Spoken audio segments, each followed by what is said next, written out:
Friday the 25th of April, 1986. A beautiful spring day for the 43,000 inhabitants of Pripyat in the Ukraine. A day that will remain forever engraved in their memory.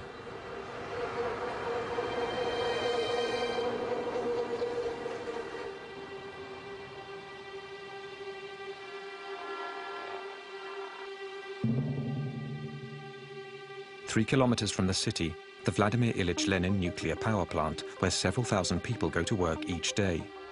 Tonight, the 176 employees of Block 4 have been ordered to carry out a test on a self-fueling system of the reactor, something that could save energy. At 1:23 a.m., the security systems are deactivated and the experiment begins.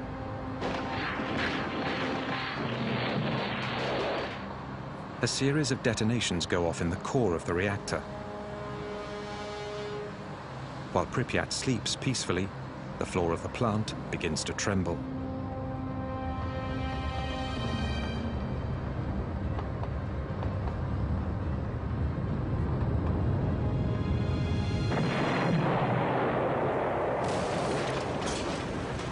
The 1,200-ton cover of the reactor suddenly blasts into the air. An ultra-powerful stream of radioactive vapor releases uranium and graphite over hundreds of meters around the plant. From the gaping hole, a spray of fire charged with radioactive particles in fusion shoots 1,000 meters into the sky. There were a lot of colors, and they were really bright, orange, red, sky blue, colors like blood, a rainbow. It was beautiful. The most serious nuclear accident in history has just taken place. During the night, early in the morning, I got the call around 5 a.m. I was told there's been some accident at the Chernobyl nuclear plant.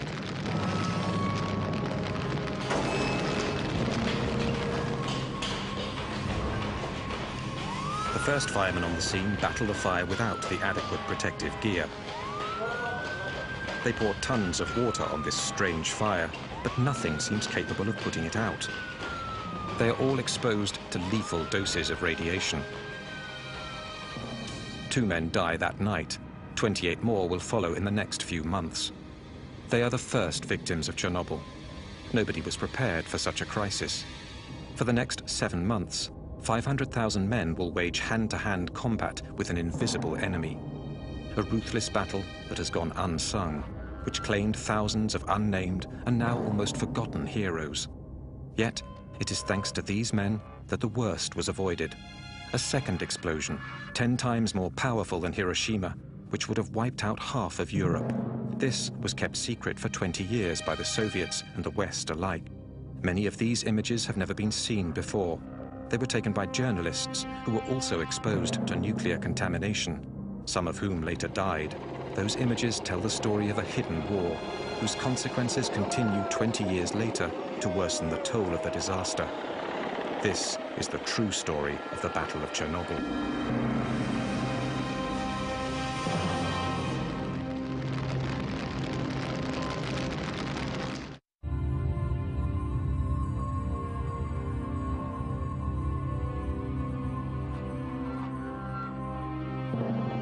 By early morning, the clouds are already being contaminated by the radioactive column rising 1,000 meters into the sky. Igor Kostin was a photographer with the news agency Novosti. When a friend and helicopter pilot phones him that morning to offer to fly him over Chernobyl, all Kostin knows is that something has happened at the plant during the night. He is the first journalist to witness the gaping hole. Держи это место! Держи! Держи! Где дым идет? Где дым? When we got close to Block 4 and circled around it, I had no idea of the risk. When we flew over the block, I opened the window of the helicopter I didn't realize then what a big mistake that was. The thin, translucent, smoky seas rising from the ruins is in fact highly radioactive. Costin is one of the few Chernobyl reporters on the scene in the early hours of the accident to have survived serious exposure to radiation. When I opened the window, I couldn't hear a thing. The ruins of the reactor were below me. I felt like I was floating in space, like in a tomb, a real dead silence. I couldn't even hear the helicopter anymore. Nothing. A black hole, a tomb and deathly silence.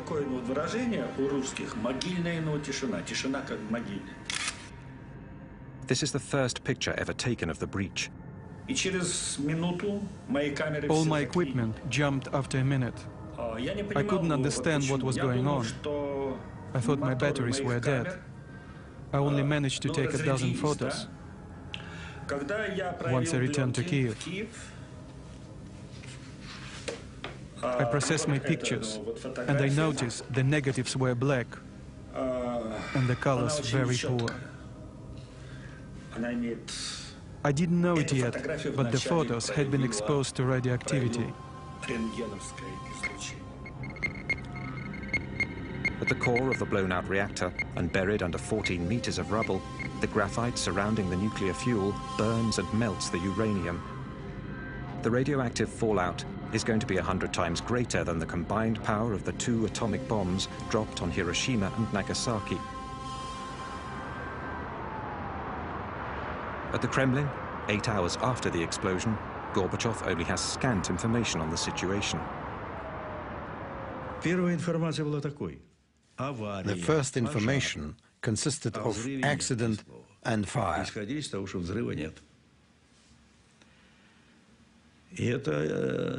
Not a word about an explosion. At first, I was told there hadn't been an explosion. The consequences of such false information were particularly dramatic.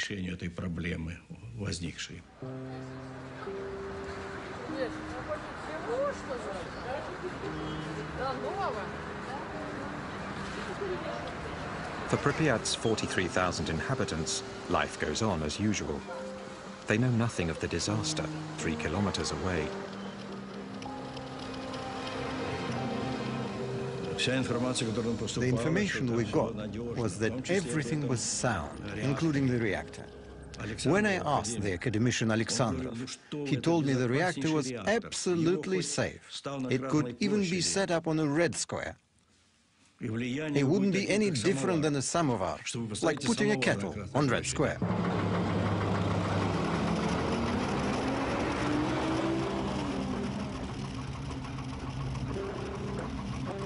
There are rumors in the town of a fire at the plant and deaths in the night, but no official information has been released. The white flashes on these images are the results of radioactivity on the film. People in the streets hardly blink an eye at the masked soldiers scattered throughout the city.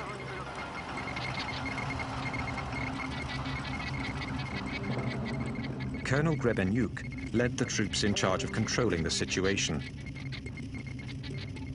There was a metallic taste in our mouth, an acidity. They say radiation has no taste. It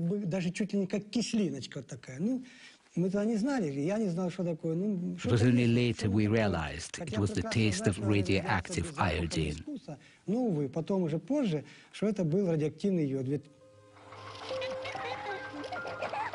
While children are still out playing in the squares, Colonel Grebenyuk's men spend the day taking the first readings of radioactivity in the city. In those days, radioactivity was measured in units called rongens. Normal atmospheric level is about 12 millionths of a rongen. In Pripyat, by early afternoon, readings are already over 200 thousandths of a rongen. In other words, 15,000 times higher than usual. By the evening, the level has shot up to 600,000 times above normal. Boulevard Lenin, 200. Boulevard Ukraina, 250 millirongens. And that night, 7 rongens. My subordinates were starting to wonder if the machines were working properly or was someone lying to us. We did not know that the reactor was still burning and radiation was still spreading. This map is sealed in plastic because it's still radioactive.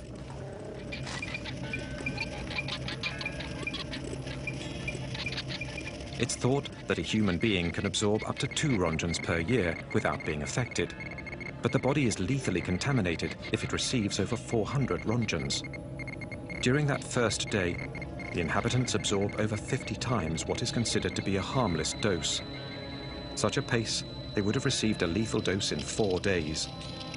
To understand what is going on, the colonel sends a patrol to take the first readings at the base of the plant.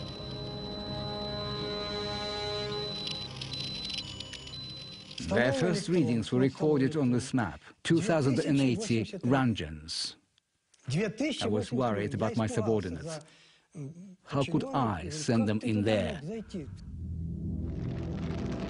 At these astronomical levels, 15 minutes is all it takes for a human being to absorb a lethal dose of radiation.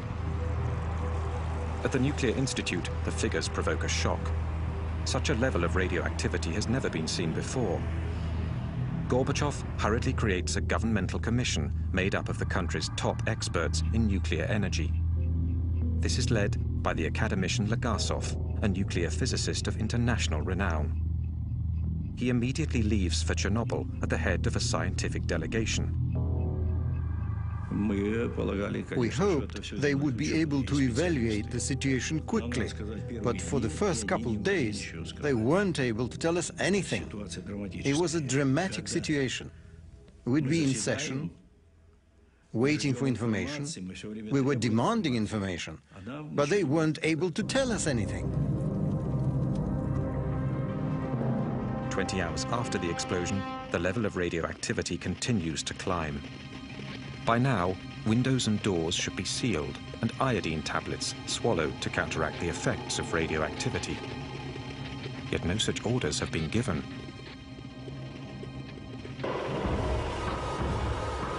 Despite rising tensions in the city, the population has still not been informed of the situation. Yulia Marchenko was only 5 at the time. She lived in Pripyat with her family. Her father worked at the plant. My parents took me to the daycare center, like usual. Everything was absolutely normal. My father already knew there'd been an accident, but no precautions had been taken yet. 30 hours after the explosion, the first security measures are enforced. More than 1,000 buses have arrived. At 2 p.m., the army announces the city is to be completely evacuated. Я помню, что в садике нам давали таблетки. Это йодинистый калий. I remember the teachers at the kindergarten gave us iodine pills. Then parents came to pick up their kids. Everyone was running around, but they weren't panicking. Такая суета. Не было вот общей какой-то такой вот паники. We thought we were only going to be gone for 3 days.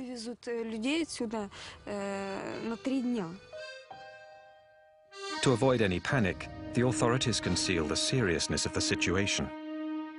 Inhabitants are given 2 hours to gather their belongings and assemble in front of their buildings. They told us to get in the buses. I remember perfectly well having to choose which toys I was going to take. I had a lot of dolls and wanted to bring them all, but I couldn't. We couldn't even take any warm clothes. People have to leave everything they own, their entire lives behind. They will never return.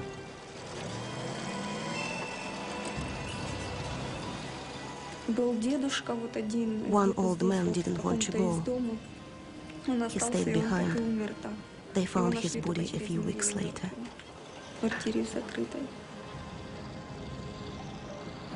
People didn't really believe what was happening. They thought they were being lied to. They remembered the German occupation and said that in 1941 there were bombs that fell. But now there was nothing. The elderly people didn't believe in an invisible enemy. And there was no time to explain. My soldiers and I were simply carrying out orders.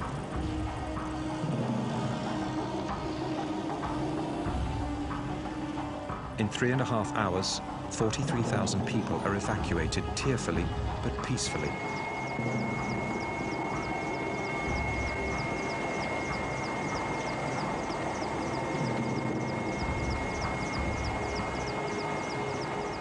Buses carry Europe's first atomic refugees.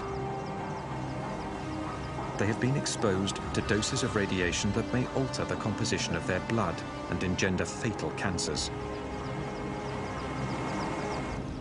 Ну как я нахожу, что, по-моему, скоро его отмоют. Скоро люди здесь будут жить. Ну еще что вам сказать? Город должен жить. Красивый город. Вот я сейчас смотрю напротив стадиона. Здесь должны дети играть. Ну, без риска, по-моему, нигде нельзя.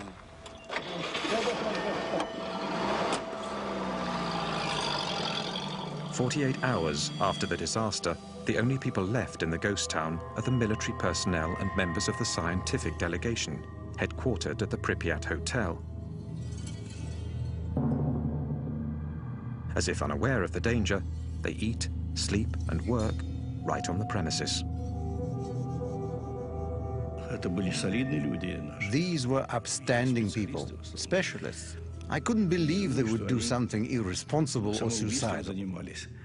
No, it meant they'd underestimated the situation. The old criteria were no good anymore. There have been nuclear accidents before, in our country as well as in the US, but that information had been kept secret. There'd never been an accident of this scope. They even thought the reactor would be back in service by May or June. Meanwhile, clouds filled with radioactive particles are being blown north by the wind. Between the 26th and the 27th of April, they drift over 1,000 kilometers above Russia, then over Belarus and the Baltics. On the 28th, they hit Sweden, where the rise of radioactivity is detected near one of their nuclear power plants. Soon after, television news alerts the population. Radioactive dust from Chernobyl rains down on Stockholm. The authorities send a squadron of fighter planes to take readings in the clouds. The level of radioactivity suggests there's been a major accident somewhere. 60 hours after the disaster, still no official word has been reported outside of the Soviet Union. The Swedish Minister of Energy phoned me on the Monday, and I was in my office in Vienna, and she told me that they had measured very much increased radioactivity near our power plant in Forsmark in the east of Sweden, and they had concluded that it must have come from abroad. Did we know anything about it, was her question. And we said that no, we did not, but we are ready to contact others, and we contact the Poles. They didn't have any nuclear power plant, but if there was anything else that could have happened there, and we contacted the Russians, of course. What has happened?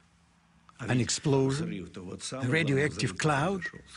Serious contamination? It was Sweden that alerted us. 3 days after the accident, while Gorbachev is still trying to gather data, American and European spy satellites turn to the Soviet Union and discover the ruins of the Ukrainian plant. The smoke wafting from the gaping hole shows up clearly in thermal vision.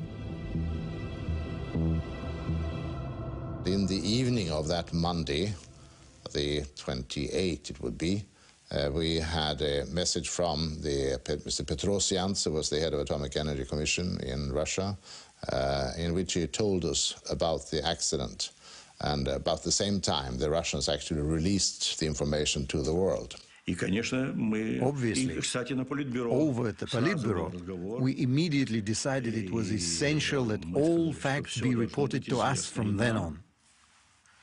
So I called on the KGB.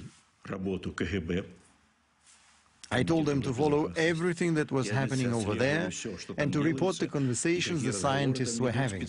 I told them to report all of that information back, to me, personally. It has taken over 48 hours to get accurate information about the disaster. 2 days during which the 43,000 inhabitants of Pripyat are exposed to contamination. The crisis continues to grow. At the bottom of the destroyed reactor, 1,200 tons of white-hot magma continue to burn at over 3,000 degrees, sending liters of radioactive gas and dust into the atmosphere. The whole of Europe is at the mercy of the winds.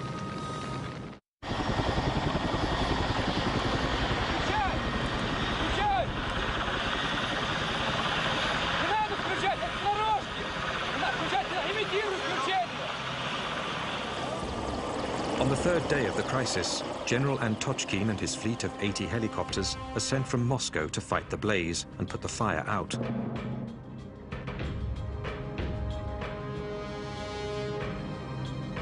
When he arrives, the general flies 200 meters above the blown-out reactor. Because of the fire, the temperature at that height was between 120 to 180 degrees Celsius.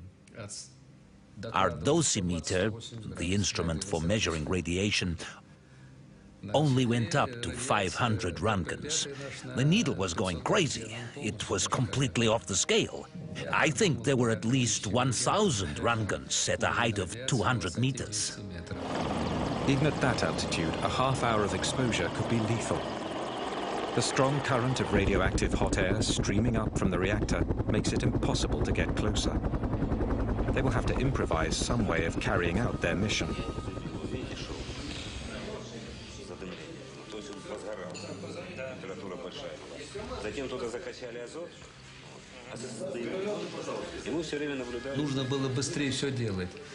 Something needed to be done as quickly as possible.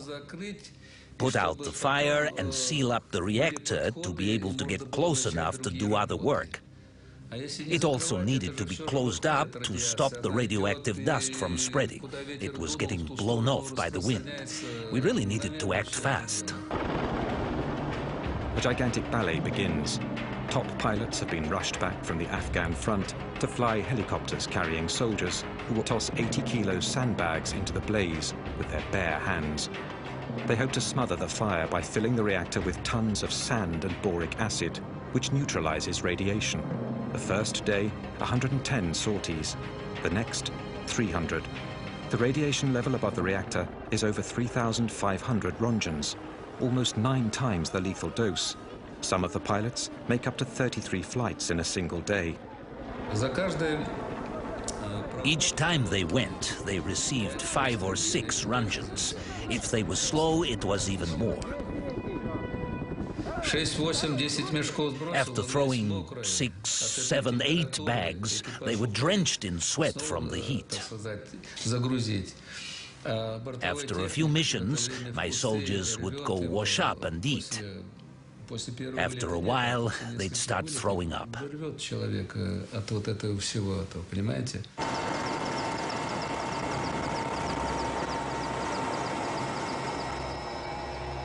Since the crisis began, radiation victims have been sent to Moscow's Hospital Number 6.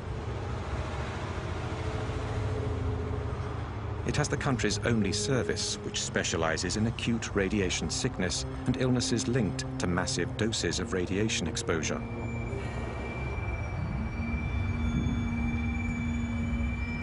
The initial symptoms of radiation sickness, vomiting, nausea and diarrhea, are followed by a latency period.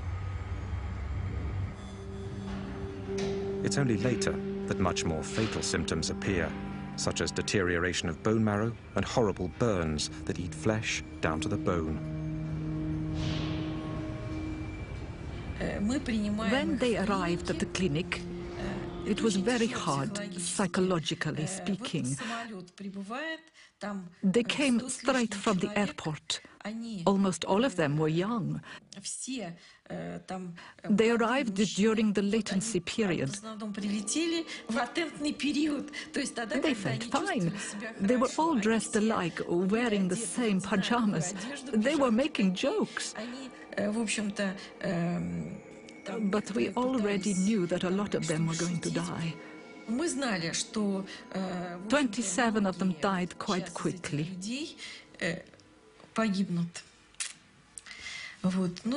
They'd all received huge doses of radiation and were suffering from life-threatening burns. Большие дозы облучения, и особенно большинство из этих людей имели несовместимую жизнь ожоги радиационные. For 15 years, only the first victims will be acknowledged by the authorities.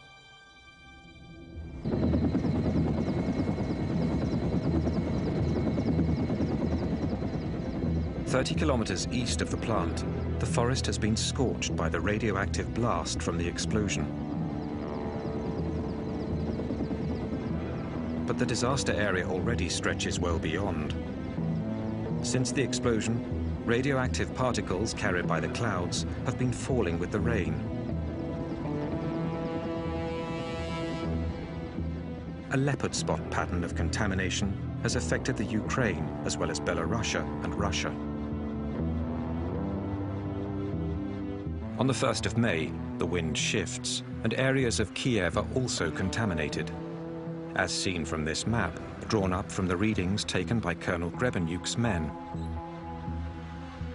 The seriously contaminated areas appear in red, surrounded by areas where the radiation level was normal. But the population is still kept in the dark. There is only one report, a tiny article on the bottom of page 3 of the Pravda, playing down the accident and claiming the danger has passed. The roof was caving in, and there we were acting as if nothing was happening. By going ahead with the May Day festivities, it was like the country refused to acknowledge the situation. That was the second phase in the huge Chernobyl disaster. 6 days after the accident, despite radiation levels several thousand times higher than normal, authorities encourage people to participate in May Day celebrations, even in areas they know to be seriously contaminated.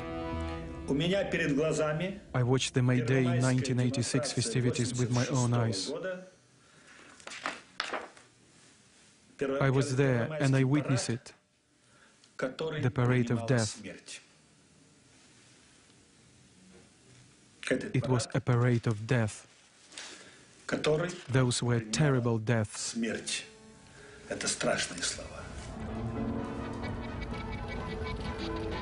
Disturbingly, all footage of May Day 1986 has now disappeared from the Ukrainian National Archives. All that remains are Igor Kostyn's photos. Sherbitsky, the first secretary of the Ukraine, also went to the festivities with his family and his grandchildren. It's true that, in theory, that seemed very important to us, to avoid any panic. But had we known how much radioactivity was already in the air? How many were contaminated during the festivities? Not a single study has yet been published. Cherbinsky, first secretary of the Ukrainian Communist Party, later committed suicide.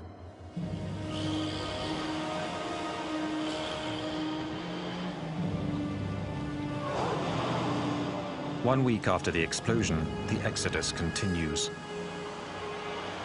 The inhabitants of the city of Chernobyl, 7 kilometers from the plant, are evacuated. So are all the villages within a 30-kilometer radius around the plant. 130,000 people are moved, many of whom have already been dangerously contaminated.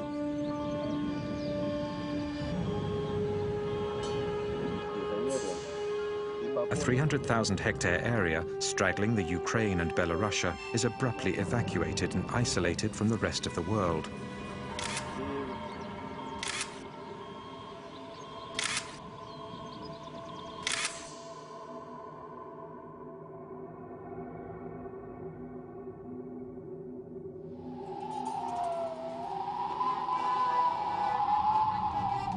A vast region uprooted, an entire culture ripped from its land, a world wiped out in a few days' time by an invisible enemy. Это было хуже, но войны. It was worse than a war. Here you couldn't see the enemy. In a war, you see the cannons, the machine guns, the tanks. Here, you see nothing. The radiation is everywhere. It goes right through you. It gets into you, and you only start feeling the effects later, sometimes years later. It's terrifying. Meanwhile, the radioactive cloud continues to drift over Europe. It floats over Bavaria and northern Italy. Radioactive cesium-137 and iodine-131 rain down on the south of France and Corsica. Crops and pastures are seriously contaminated. While French authorities deny its presence, the cloud reaches Great Britain and spreads into Greece. In Chernobyl, the level of radioactivity continues to climb. 6,000 tons of sand and boric acid have filled the hole. But underneath this gigantic plug, the white-hot magma continues to smolder. 10 days after the disaster, Gorbachev personally invites Hans Blix, director of the powerful International Atomic Energy Agency, to visit the site. He is the first expert and the first Westerner to visit Chernobyl.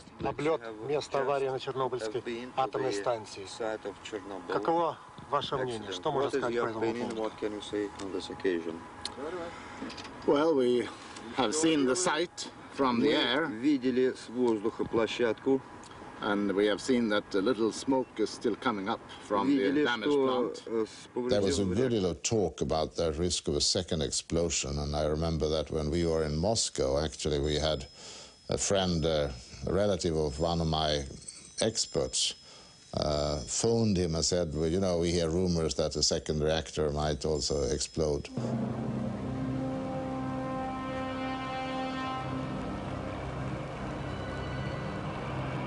At the bottom of the reactor, 195 tons of nuclear fuel are still burning, giving off incredible heat that is gradually melting the sand. On the surface of the plug, cracks begin to appear. Once we plugged up the hole, the temperature started to rise. We were afraid because it could have caused another explosion. It was terrifying. Scientists came to take readings. They were very worried. They were afraid the critical temperature would be reached and it would set off a second explosion. That would have been a terrible tragedy. The cement slab below the reactor core is heating up and in danger of cracking. The magma is threatening to seep through. The water the firemen poured during the first hours of the disaster has pooled below the slab. If the radioactive magma makes contact with the water, it could set off a second explosion even more devastating than the first. The country's top experts are called into action. Vasily Nestorenko was one of them. At the time, he was working on improving the Soviet Union's intercontinental nuclear missiles.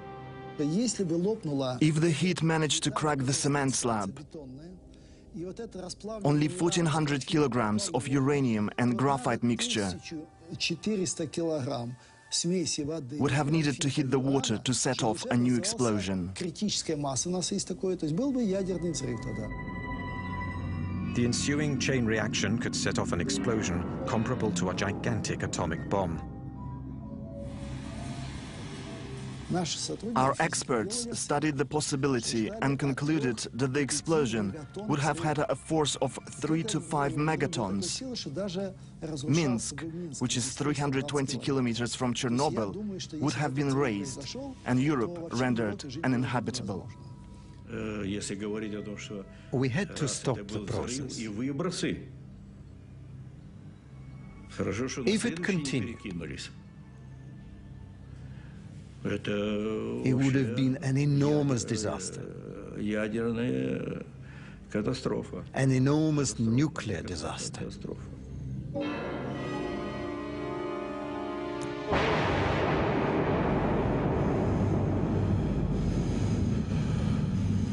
This second explosion would have been accompanied by a terrible shockwave and a massive rise in radioactivity that would have claimed thousands of lives in a matter of hours.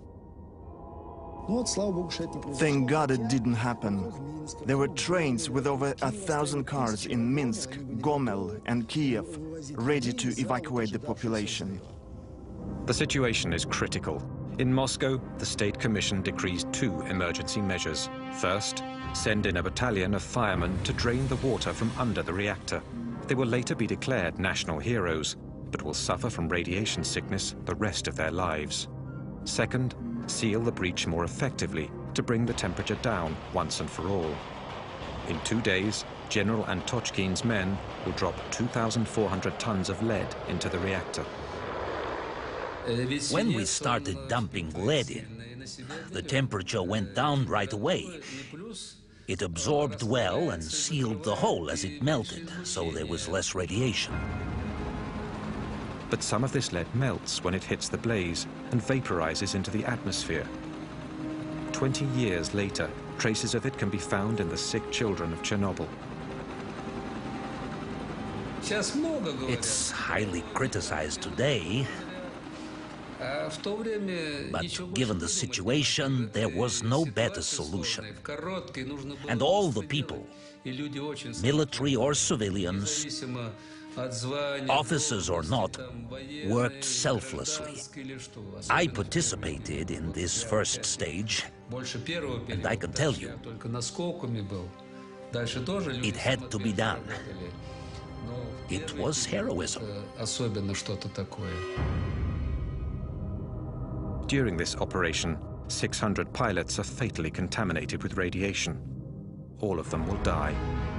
But their efforts only buy a few days. Although it has been covered over, the fire still isn't out. Flying over in helicopters isn't solving the problem. They need to get closer, go down into the breach. But how? With the imminent threat of a second explosion still looming, the makeshift measures continue. The blueprints of the plant reveal that the active zone can be approached through the cable and pipe tunnels built out of thick cement. A delegation of technicians from the Kirchhoff Institute venture into the labyrinth. It's tough going. Parts of the tunnels have collapsed in the explosion.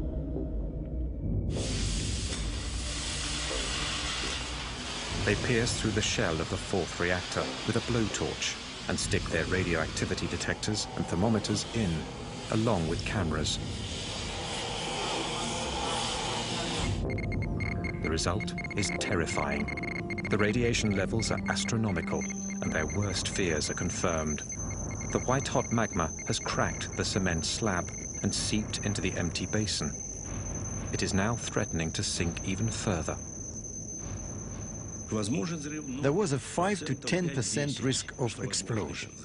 We drained the water from under the reactor, but something absolutely had to be done. Something had to be put underneath the reactor to keep the magma from seeping down. Something had to keep it from falling in. Nothing is stopping the magma from seeping even deeper into the sandy subsoil. And beneath the reactor lies a huge stretch aquifer that supplies the entire country with water.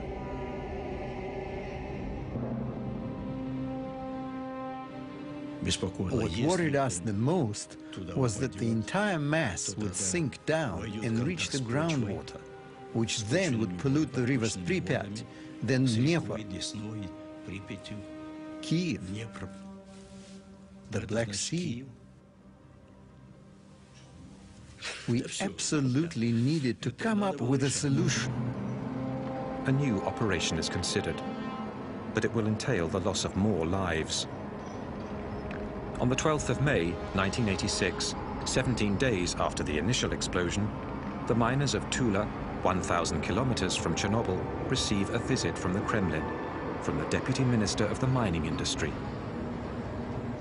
The minister spoke to us about the accident at Chernobyl. He said they needed miners from our region, the Moscow basin. He gave us 24 hours to gather our belongings. The next day, we were bused from that very square to the airport in Moscow. On the 13th of May, our comrades were already at work at Chernobyl.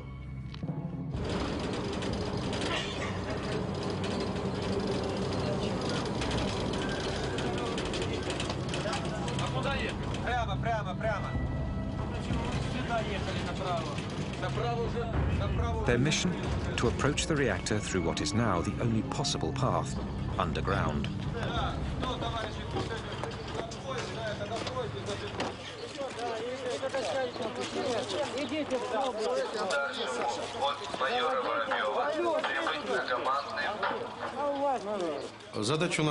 Our mission was this: dig a 150-meter tunnel from the third block to the fourth, a tunnel 30 meters long.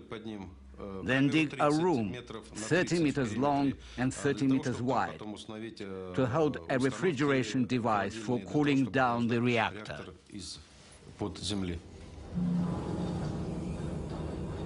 To limit their exposure to radiation, the miners dig 12 meters down before making their way over to the burning reactor.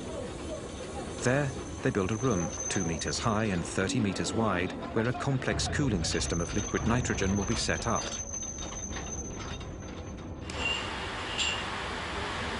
Тебе говорили, что нужен вентиляционный рукав. Ты меня слышишь?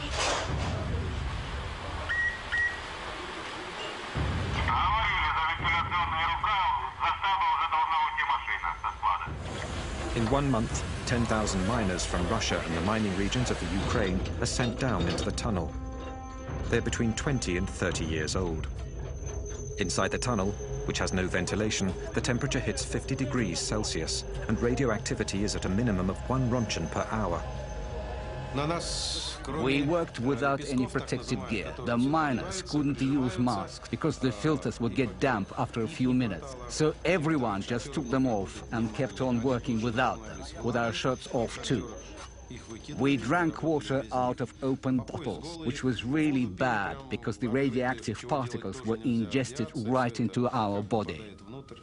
One of our comrades swallowed a grain of sand that was highly radioactive. He died. How can we know what each of us breathed or ingested? The hardest thing was the lack of oxygen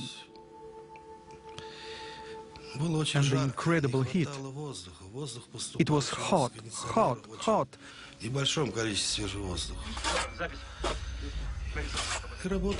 And we had to work really fast, at a crazy pace, faster and faster. That was the hardest. Go, go, go. Battalions of 30 miners relay each other every 3 hours, 24 hours a day. In 1 month and 4 days, they dig a 150-meter tunnel, a job that in a mine would have normally taken 3 months. The most dangerous places were not underground. There wasn't as much radiation below the reactor. But as soon as we came up, we had to run even faster.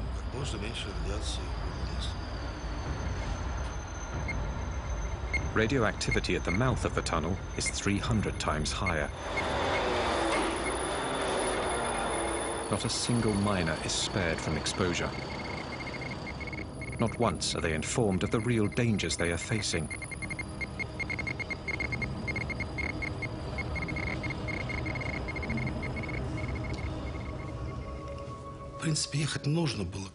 Someone had to go and do it. Us or someone else. We did our duty. Should we have done it? It's too late to judge. I don't regret anything.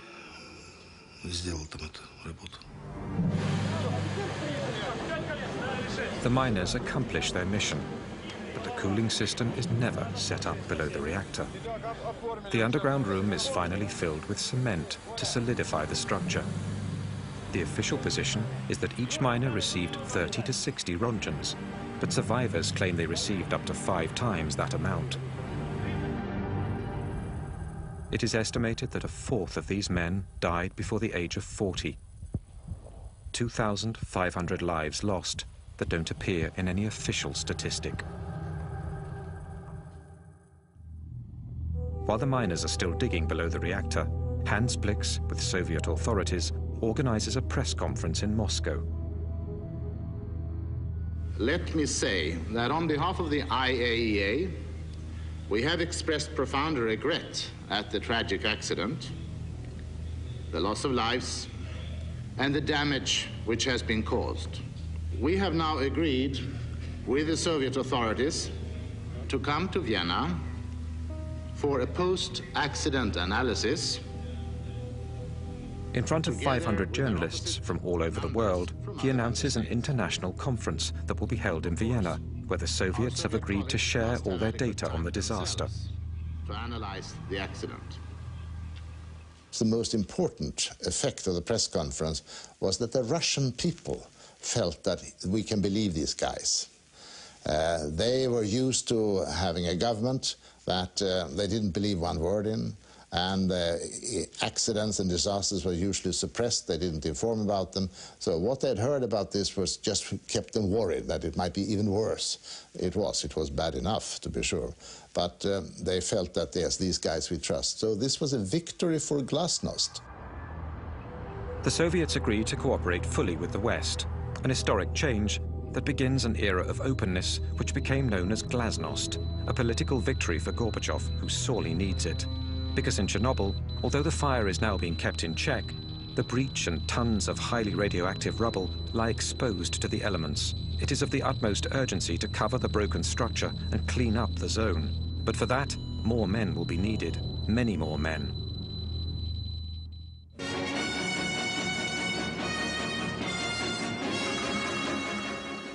Добрый вечер, товарищи. 18 days after the disaster, Gorbachev finally addresses the Soviet people. Авария на Чернобыльской атомной электростанции. Она больно затронула советских людей, взволновала международную общественность.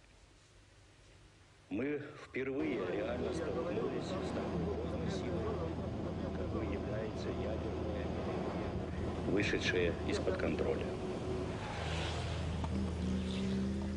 Вся работа, по сути, ведется круглосуточно. Задействованы научные, технические, экономические возможности всей страны.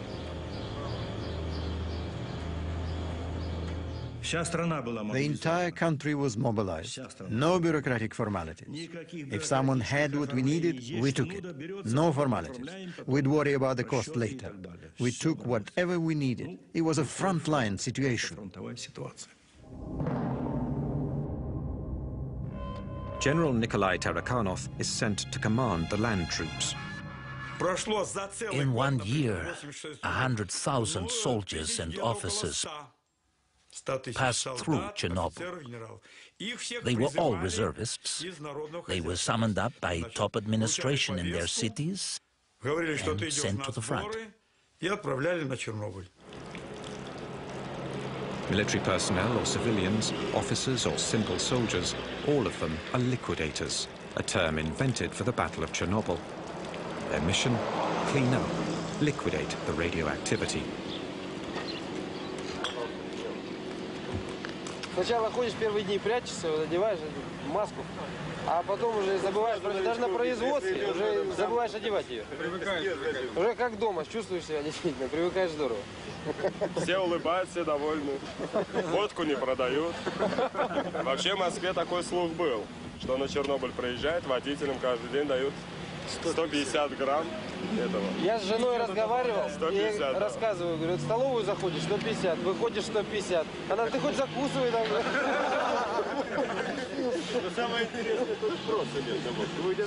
Igor Kostin was one of 5 war reporters authorized by the Kremlin to cover the battle. A first in a country that kept everything hidden. 3 of his colleagues are now dead. There were no titles, no ministers, generals or soldiers. No one was saying, I'm a general, do what I say. Everyone was honestly doing what they could. And so the operation named the liquidation of the Chernobyl accident was set in motion. 100,000 troops, as well as 400,000 civilians, workers, engineers, nurses, doctors and scientists from every Soviet republic passed through Chernobyl. the Soviet Union is waging its last major battle. 500,000 people. The troops in Chernobyl were bigger than Napoleon's, but our army got contaminated. From the sky, helicopters drop tons of a sticky liquid dubbed Berber, a mixture that coagulates and plasters the radioactive dust to the ground.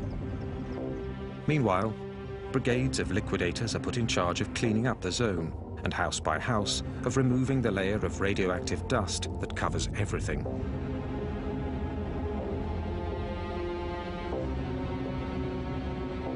Создавались специальные бригады охотников. Special hunting squads were formed.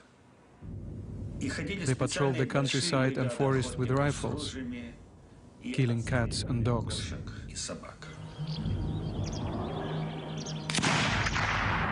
All the animals have to be killed because when they wandered through the highly contaminated zones, their fur soaked up the radioactivity. They could contaminate the liquidators.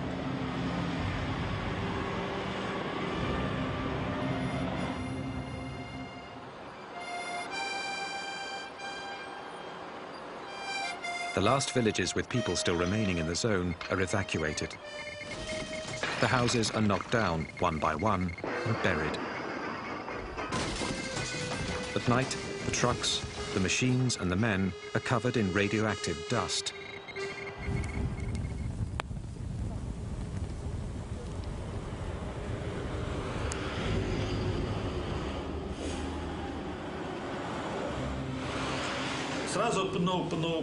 We would wash 5 or 6 times in the shower.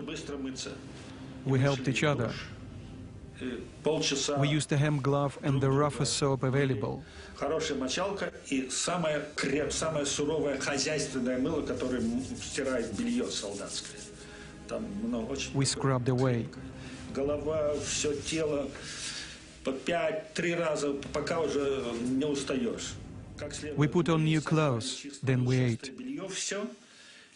We ate really well there, because you need to keep your strength up to fight the ionizing radiation.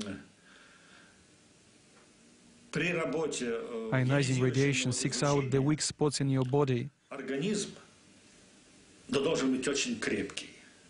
Очень крепкий. И ионизирующее излучение.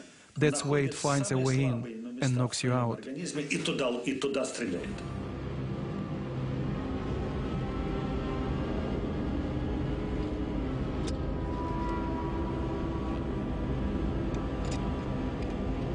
Around the plant, a colossal operation is set in motion. It goes on 7 days a week without a single day off. 300,000 cubic meters of contaminated earth are bulldozed into huge ditches and covered over with cement.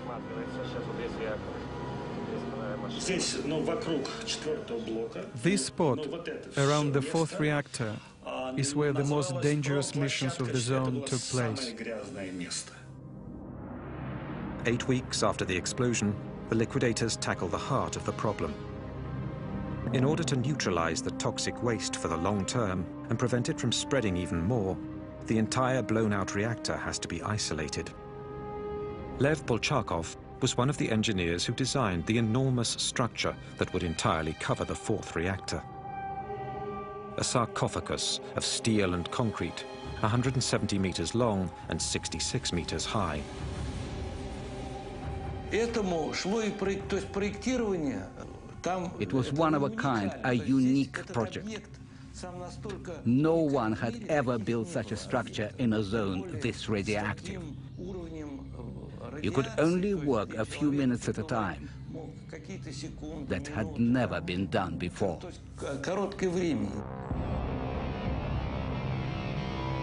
It is an enormous challenge. How do you build a monumental structure in a place where humans can work for only a few minutes, or even just seconds at a time? This utterly new situation will require more improvisation from the liquidators and put more lives at risk.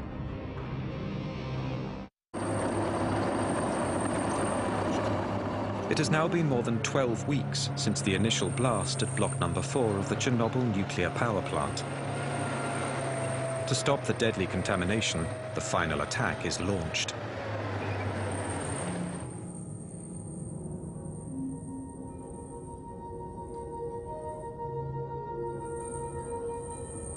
Radioactivity in this sector is so high that only remote-controlled machines can be sent in. But people will have to get the machines into position.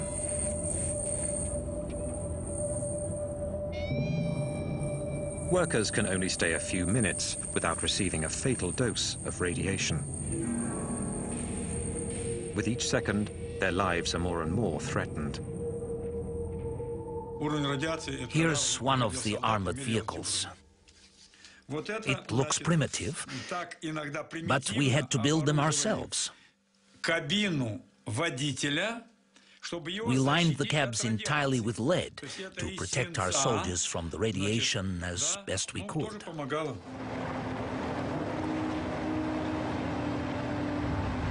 Each metallic piece of the structure is prefabricated, sometimes hundreds of kilometers away, then brought one by one onto the site for assembly.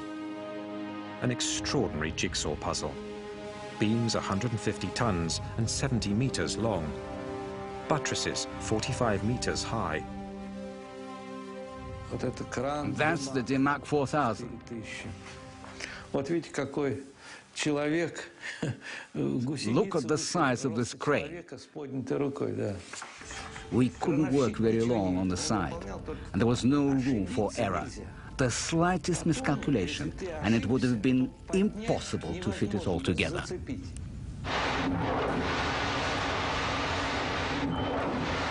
Despite the extreme conditions, work progresses. 100,000 cubic meters of cement are used to make the structure. But the discovery of a new problem forces the work to a halt. The roof of the plant is covered in highly contaminated pieces of graphite. Вот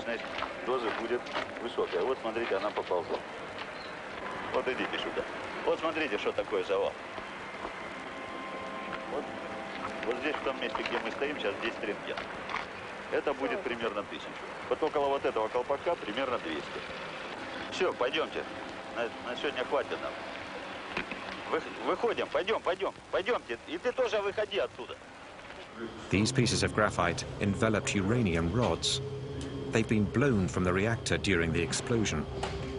One single piece gives off enough radioactivity to kill a man in less than 1 hour. They absolutely have to be gotten rid of before construction continues.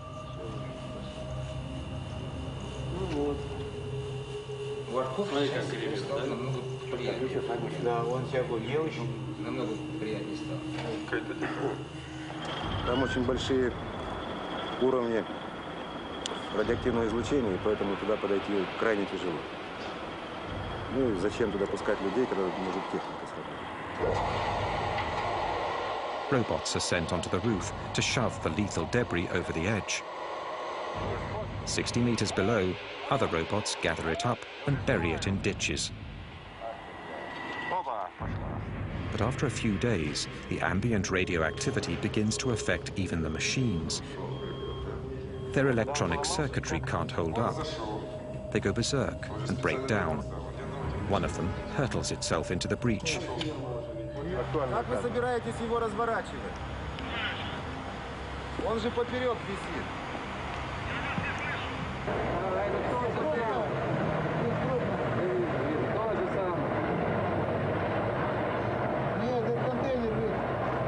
On the roof, robotic machines are no longer an option. Men will have to replace them. Russian soldiers nicknamed bio-robots for the occasion. This battalion of young reservists is preparing to go up onto the roof of the third reactor for the first time.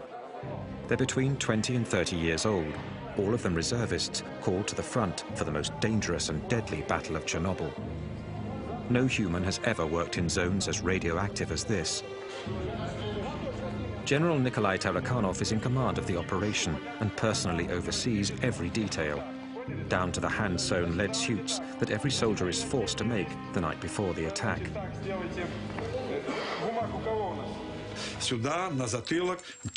On their fronts, on their backs, in their boots, they were covered in lead. A helmet, a mask to protect against beta rays,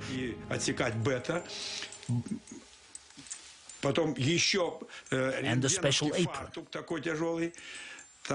Double layers of protection on the hands. The whole uniform weighed 26 to 30 kilos.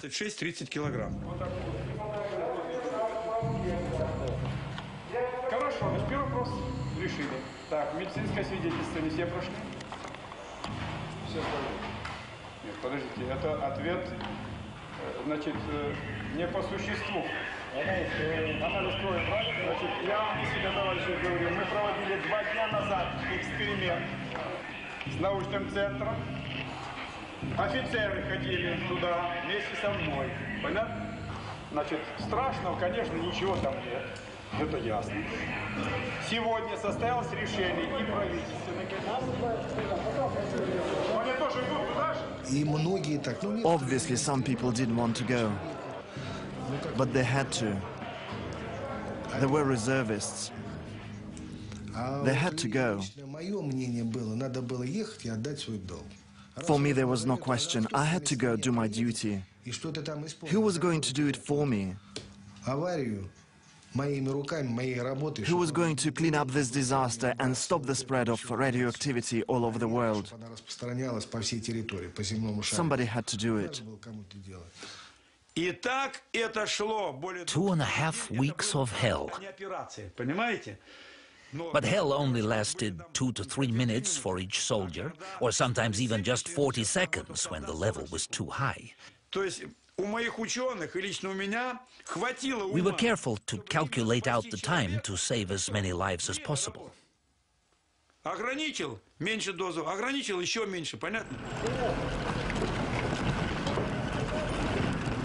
When the siren blows, a crew of 8 soldiers rushes up onto the roof, along with an officer. Their mission is simple: shovel up the radioactive debris as quickly as possible and throw it off the roof.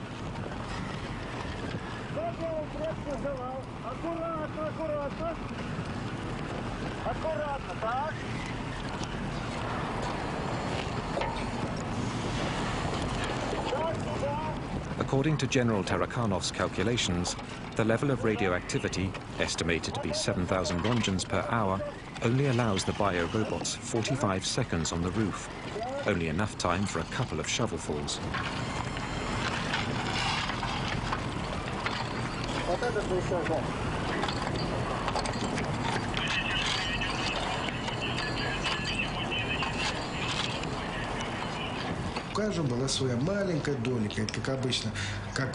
We were like ants. Just as some were finishing their task, others would immediately take their place. Everyone did their job, no matter how small it was. And that's how, together, we were able to fight the radioactivity. For 10 days, a new crew of bio-robots climbs on the roof every 10 minutes. According to military personnel, 3,500 people participate in the cleanup. Some, like Igor Kostin and Konstantin Fedotov, went up on the roof 5 times.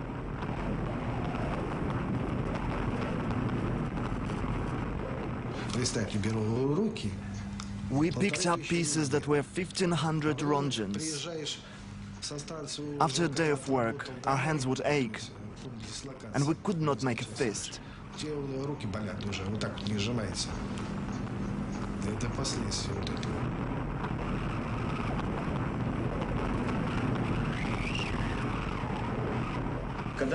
The first time I went up on the roof,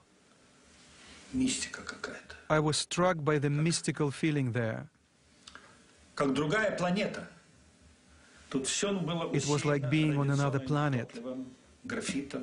The whole thing was covered in radioactive waste. My hands were shaking. I didn't know what world I was in, and I started snapping photos.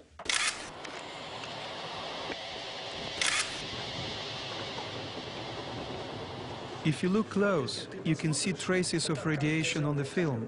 I was holding the camera like this, and it was coming up from the ground, like that. Your eyes hurt and there was a metal taste in your mouth. Those are the two things you felt. And once you felt that, you knew you had gotten more than your dose. You couldn't feel your teeth up there.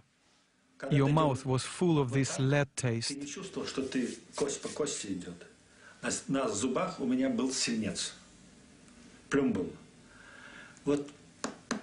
You went like this, but you couldn't hear anything. Everything was covered in lead. Even today, 20 years later, I can still taste the lead in my mouth.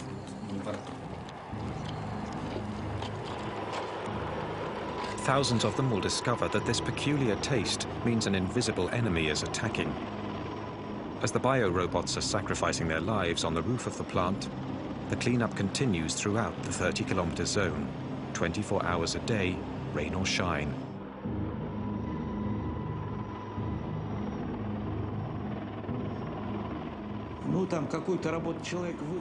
Where normally it would take one man 1 hour to do a job, here in Chernobyl it took 60 people.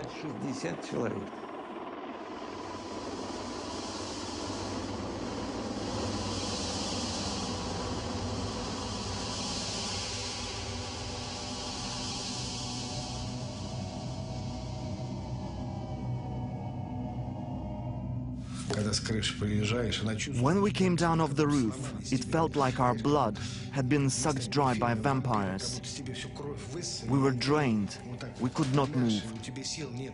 Some people would have nosebleeds. The firemen were right there.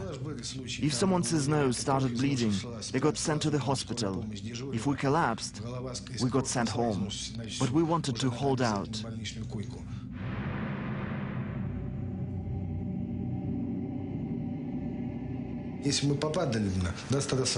But at that time we were young and strong.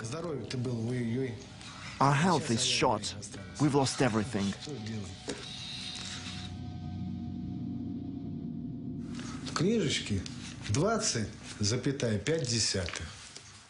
They wrote in my record that we got 20.5 rongens. But what did that mean?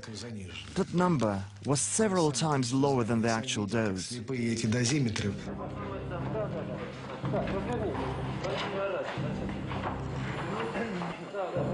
Позвольте мне от оперативной группы Министерства обороны СССР вручить вам почетный грамоту.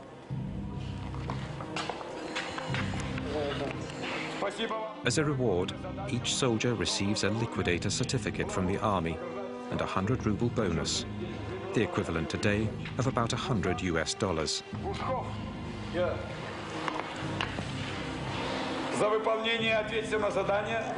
They have risked their lives, but they've only reduced the radiation level on the roof by 35%. When they sent all those people up onto the roof, no one knew exactly the actual level of radiation. Now we know it was between 10,000 and 12,000 rongens per hour. At that level of radioactivity, people never should have been sent.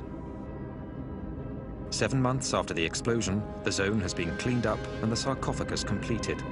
500,000 people, military and civilians, have participated in the operation.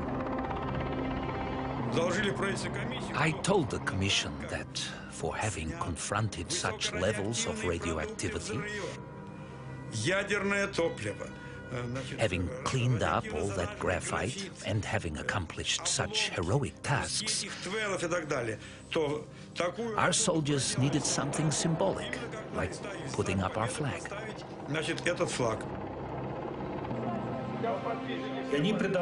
Putting the flag up was like putting the flag on the Reichstag.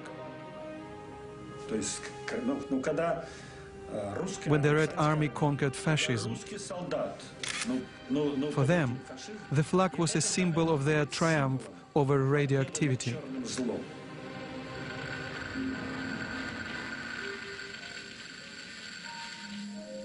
Each team of liquidators celebrates the end of the operation in their own way.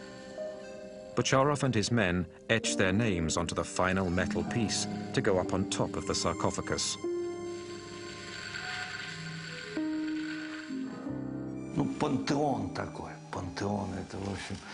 Our sarcophagus is a pantheon, a tomb, a mausoleum. Our second mausoleum. After that, we stopped building nuclear power plants.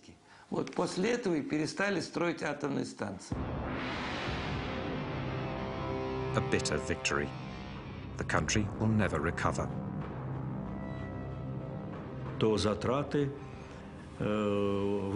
It cost us 18 billion rubles. At that time, a ruble was worth $1. 18 billion. That's huge. And if you consider that shortly after the price of oil collapsed, you can imagine the trouble our country and perestroika were up against.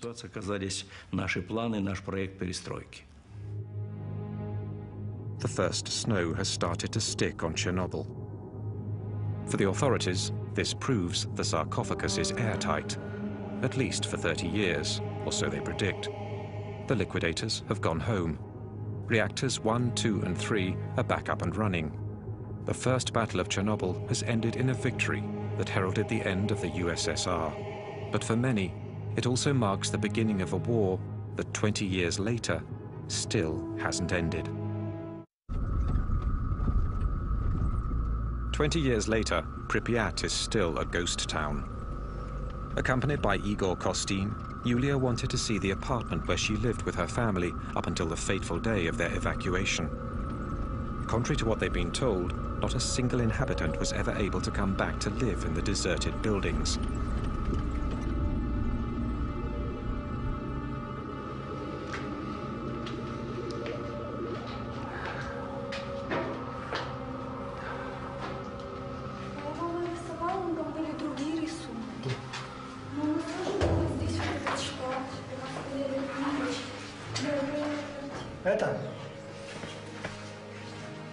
Потрогай стену, раз ты пришла к себе домой.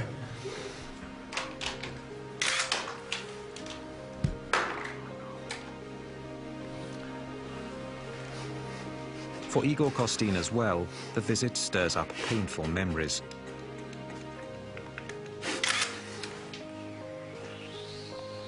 He was fatally exposed to radiation during the 7 months he spent covering the battle. Since then, he's had to be hospitalized for over 2 months each year. Новую энергию в завтрашний день. Родина, как никто, больше дает энергию человеку. Это твоя родина, твоя земля сейчас впитала всю мощность, что только мы можем дать отсюда.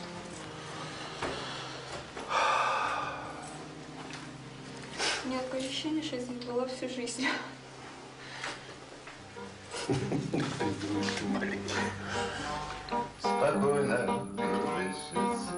For the hundreds of thousands of atomic refugees, as for the hundreds of thousands of veterans from the Battle of Chernobyl, the fight against their invisible enemy hasn't let up.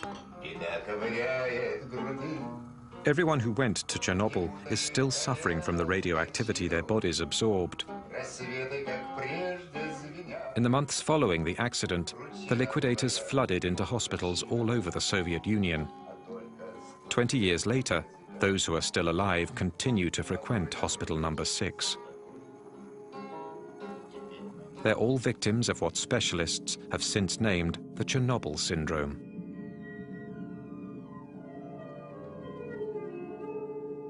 We've all got a bunch of symptoms: heart, stomach, liver, kidneys, nervous system. Our whole bodies were radically upset by the metabolic changes caused by radiation and chemical exposure. When the liquidators went back home, they were exhausted, incapable of going back to normal life. 20 years later, many of those who survived are disabled and unable to work. And the authorities appear to be ignoring their plight by cutting down their welfare money. 40-летних The veterans of the war in Afghanistan are still alive, while we are slowly wasting away. I have written a poem about this.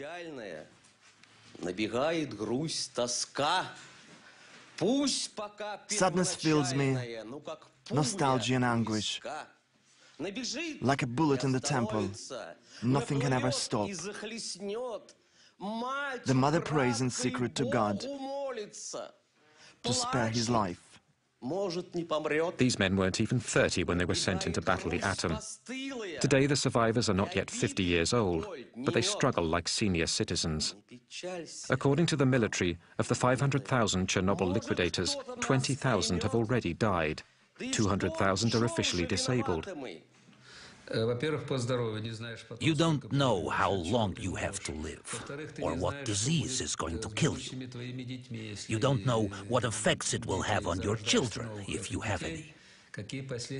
We know all that, and we know the invisible enemy is eating away inside of us like a worm. For us, the war continues, and little by little, we're slipping away from this world. Yet for 2 decades, only 59 deaths have been officially attributed to the Chernobyl disaster. Not a single study has been carried out of the 130,000 refugees from the zone. Not a single statistic on the state of the 500,000 liquidators. No figures on the population that continues to live around Chernobyl and in the contaminated areas. The real amount of radiation these people were exposed to has never been revealed to them. 6-0, да? Це вже підвищується. Вчора була 5 і 7, а сьогодні вже 6-0. Степені тут одинаково може бути. Да? Плюс-мінус. Плюс-мінус. Це не таке страшне. Слухайте, до скількох страшне? До скількох? Ну, кажіть правду. До скількох страшне? До скількох? До 20. A deputy of the Supreme Soviet discovered the systematic cover-up of the true consequences of Chernobyl when the Soviet Empire dissolved in 1991. Taking advantage of the anarchy in the country, she managed to get her hands on a copy of top-secret documents. 600 pages of a report to the Central Committee, written while the Battle of Chernobyl was still raging. When I read these documents, I discovered everything happened differently. I realized just how huge a lie the party leaders told. A decree number 12 stated that on the 12th of May 1986, 10,198 people had already been hospitalized. 345 showed signs of radio lesions. Yet at the same time, they were telling us everything was fine, that it was nothing serious, and I realized the scope of the lies. According to Allah, another passage reveals that authorities had arbitrarily changed the standards, multiplying by 5 what was considered the acceptable dose of radiation for the human body. When they raised the standard, suddenly people were miraculously cured. They were released from the hospital and sent home. It was criminal. The tendency to manipulate the numbers was not unique to the Soviets. In late August 1986, the first international conference assessing Chernobyl took place behind closed doors. It was presided over by Hans Blix. No journalists or outside observers were admitted into the amphitheater. The Russian delegation was led by Legasov, the man who'd been in charge of the governmental commission during the Battle of Chernobyl. When we put him in charge of preparing the report for the IAEA, we gave him the duty of reporting everything. He came up with a very detailed report that put everybody in a state of shock. Legasov spoke for 3 hours. His report concluded that in the decades to come, about 40,000 deaths from cancer caused by Chernobyl were to be expected. The Western world refused flat out to accept this estimate, which spurred a genuine East-West negotiation. These are theoretical calculations based upon the Hiroshima model, that you say that if you have a certain radioactivity, you know from Hiroshima that the long-term effect was so and so many would die from it. And if you then increase it by tenfold, you assume that it will be tenfold. Well, that's the calculation. This is not, I think, this is not empiric. There again, the figures were surprisingly flexible. By the end of the conference, people were no longer talking about 40,000, but rather of 4,000 probable deaths. Nearly 20 years later, in September 2005, this figure became the official death toll of the disaster. The staunchest opponents to the Soviets' policy of transparency were the French, who went as far as to deny that the radioactive cloud passed over their country. Est-ce qu'on a constaté quelque chose au-dessus de la France? Non, parce que les vents ne vont pas dans cette direction-là. Les vents tournent dans le sens inverse d'une montre. Il n'y a pas lieu du tout de s'inquiéter. C'est sans aucun danger pour la santé publique. 20 years later, in France, and especially in Corsica, cases of thyroid cancer of the same nature and severity as those around Chernobyl are being reported. The most dangerous element that came out of the Chernobyl reactor wasn't cesium or plutonium, but lies. The lie of 86, that's what I call it. A lie that was propagated like the radioactivity throughout the whole country and the entire world. On the 27th of April 1988, the second anniversary of the disaster, Legasov, who'd worked so hard to unveil the entire truth, decided to put an end to his life.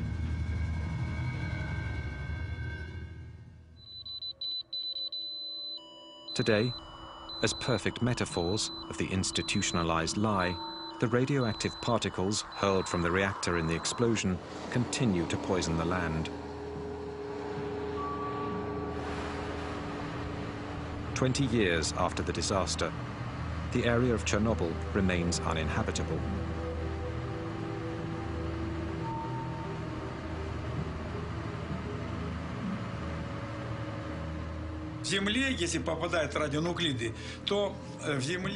In 5 years, the radionuclides sink 5 centimeters into the contaminated soil.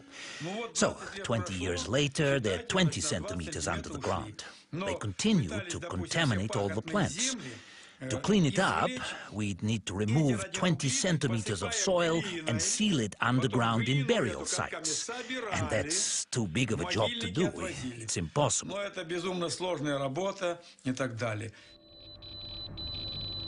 Today, 8 million people live in contaminated areas of the Ukraine, Russia, and especially Belarus.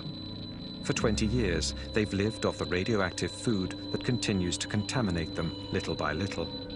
This issue, raised in 1986 by the Soviet delegation at the Vienna conference, has been systematically ignored.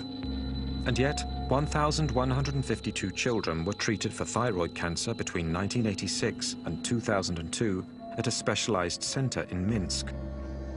How many in other cities? No global statistics have yet been made public. One doctor, Yuri Bandayevsky, has been studying illnesses among the populations in the contaminated areas ever since the disaster. When his findings were published in 1996, they were immediately condemned. Arrested and officially sentenced for corruption, he spent the next 5 years in jail. In November 2005, he was still under house arrest. Look what happened when the mother was contaminated with cesium during pregnancy. In one single family. Look how many deformations, hair lip, missing eyes, deformed skulls. These embryos come from hamsters that were fed only contaminated grass from the region of Gomel. The result? Entire litters of deformed animals. I was horrified by how many deformed embryos developed in animals that had eaten cesium-contaminated food. I obtained a horrible number of deformations in 2 weeks. Usually, when you encounter a monster, you describe it. You're certainly familiar with Peter the Great's Kunstkamera Museum in St. Petersburg. Quite frankly, I myself could create as many monsters as I wanted.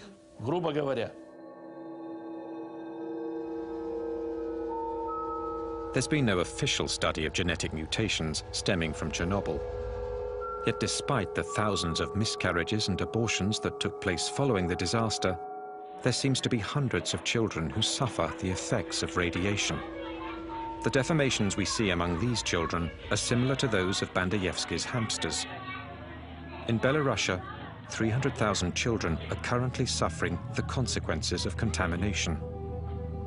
NGOs like the International Green Cross, founded by Gorbachev after he was sidelined from the government in 1991, have opened treatment and support centers for victims of Chernobyl. They also organize therapeutic camps, aiming to teach the new generations in contaminated areas how to live with radioactivity. Like here, testing the contamination of their food. How many years is this going to go on? 800 years? 800 years. Until the second Jesus Christ is born. Until his return? Yes. Chernobyl played an important role for us all. And of course, we must keep searching and not skimp on means. We must strengthen international cooperation and create international scientific centers to find new sources of energy which are safer. That's the essential issue. I wouldn't wish for anyone, not my friends or my enemies, to experience such a tragedy. No one deserves to live through what we did in Chernobyl. We're all human beings, and no one deserves that.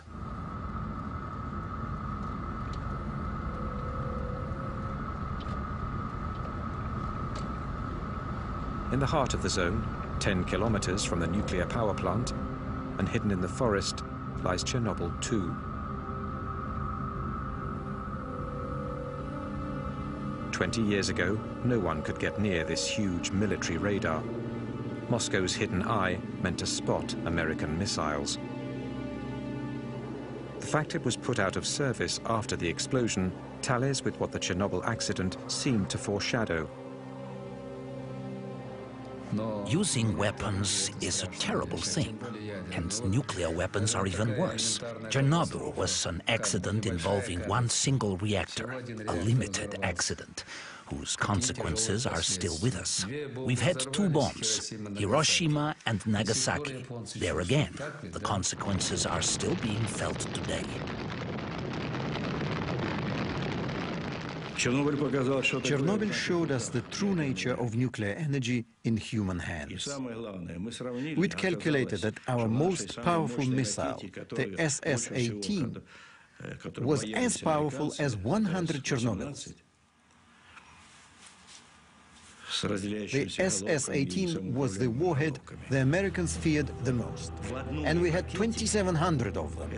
And these were the missiles we'd intended for the Americans. 2,700. Imagine the destruction. Mr. Gorbachev was probably right in saying that Chernobyl was a big illustration of radioactivity let loose, and in this sense suggested to people more vividly that we ought to do away with the nuclear weapons. A year and a half after Chernobyl, Gorbachev retired all nuclear warheads with a range of 500 to 5,000 kilometers. 10 years later, the Total Nuclear Test Ban Treaty was ratified by the entire world, with the exception of India. Chernobyl marked the beginning of disarmament for the world's greatest nuclear rivals. Chernobyl convinced everyone. Soviets and Americans alike realized once and for all the magnitude of the atomic volcanoes our countries were sitting upon. Not just our 2 countries, but the entire world. The entire world. Yet 20 years later, the Chernobyl disaster and its lessons seem to be fading from memory. Meanwhile, beneath the aging sarcophagus of reactor number 4, the poison remains deadly. Since 2001, the 3 Chernobyl reactors have been shut down once and for all. But 20 years after the explosion, a dosimeter flies off the chart at the base of the sarcophagus. High levels of radioactivity, 100 times above normal, are still contaminating the plant's surroundings. The structure has been weakened by rain and erosion. Since its construction, 3,000 liquidators have been watching over it, trying to ward off damage.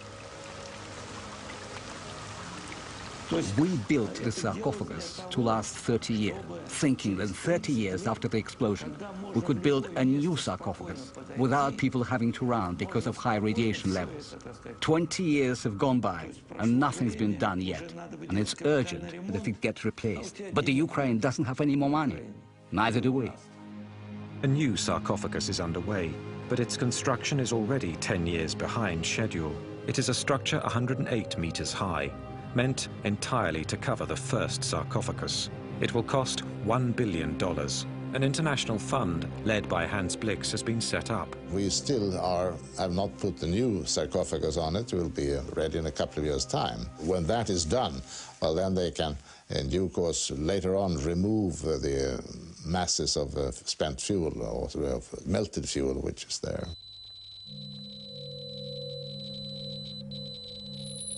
20 years after the explosion, the cooled magma at the reactor's core, 14 meters underground, is still a terrible threat and will remain so for years to come.